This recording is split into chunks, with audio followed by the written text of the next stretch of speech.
പിന്നെ പ്രസിദ്ധമായ ഹദീസിൽ ഇങ്ങനെയുണ്ട് 4 ചോദ്യം, ഖബറിൽ ചോദിക്കപ്പെടുന്ന 4 ചോദ്യം പറഞ്ഞിട്ടുണ്ട്. നിന്റെ റബ്ബ് ആരാന്ന് ചോദിക്കും. സത്യവിശ്വാസി പറയും എന്റെ റബ്ബ് അല്ലയാണെന്ന്, അചഞ്ചലമായി പറയും. ഈ ആളാരാന്ന് കാണിച്ചു നോക്കും റസൂലുള്ളാഹിനെ, ഇത് അല്ലാഹുവിന്റെ റസൂലാണ് പറയും മോമിനികൾ. അപ്പൊ ചോദിക്കൽ ഒമാ ഇൽമുക, നീ പഠിച്ചത് എന്താണ്?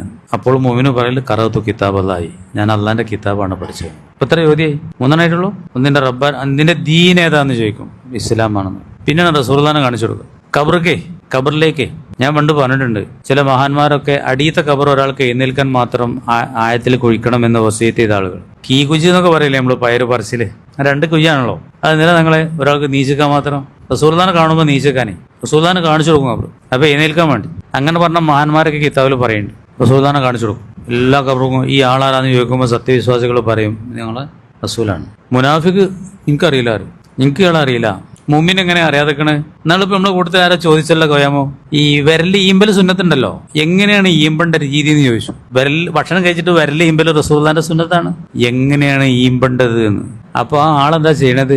ഒക്കെ റസൂലുള്ളാഹി പറഞ്ഞവർക്ക് ചെയ്യാണ്. അതിൽ എത്ര ജാഗ്രത ഉണ്ട് നിങ്ങൾ ആലോചിച്ച് നോക്കണം. ഉറങ്ങണത് അങ്ങനെ, ഉണരണത് അങ്ങനെ, ഭക്ഷണം കഴിക്കണം അങ്ങനെ, വസ്ത്രം ധരിക്കണം അങ്ങനെ, വീട്ടിൽ നിന്ന് ഇറങ്ങണത് അങ്ങനെ, വണ്ടി കയറണത് അങ്ങനെ, യാത്ര അങ്ങനെ, ജോലി അങ്ങനെ, അവസാനം ഉറങ്ങണതും അങ്ങനെ.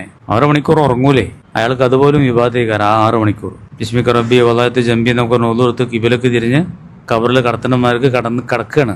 അങ്ങനെയുള്ള ഒരാൾക്ക് നാളെ റസൂലുള്ളാഹിനെ കാണുമ്പോൾ അറിയില്ലേ? അതേമാർക്ക് ഇവിടെ സെൽഫി എടുക്കുന്നവർക്കൊക്കെ ചിലപ്പോൾ ബേജാറായിക്കാരം. സെൽഫി എടുക്കുന്നവർക്ക് കരിമാജിക്ക് മനസ്സിലായില്ല. മൂന്ന് പറയും ഇത് ഞങ്ങളെ റസൂലാന്ന് പറയും. 4-ാമത്തെ ചോദ്യം അമ്മ ഇൽമുക്ക, എന്തായിരുന്നു നീ പഠിച്ചത്? ഖറഅതു കിതാബ് അല്ലാഹി, ഞാൻ അള്ളാന്റെ കിതാബ് പറഞ്ഞൂടെ? ഓതലില്ലേ? സുബഹിസ്കരിച്ചിട്ട് എന്നും ഓതണം. ഞമ്മക്കായിട്ടൊരു ഖുർആൻ വേണം. ഞാനൊക്കെ ഫസ്റ്റ് പറഞ്ഞാണ്, ഞമ്മക്ക് സ്വന്തമായിട്ടൊരു ഖുർആൻ, അത് പള്ളിയിലാണെങ്കിലും വേണം, വീട്ടിലാണെങ്കിൽ വീട്ടിൽ ഞമ്മക്കായിട്ടൊരു മുസഹഫ് വേണം. അത് ഓതി അടയാളം വെക്കണം, വീണ്ടും ഓതണം. പിന്നെ ഖുർആനിൽ എന്താണ് അല്ലാഹു പറഞ്ഞത്? എല്ലാ ആഴ്ചയും ഒരു ശ്രമങ്ങൾ 1-2 മണിക്കൂർ പഠിക്കും വേണം.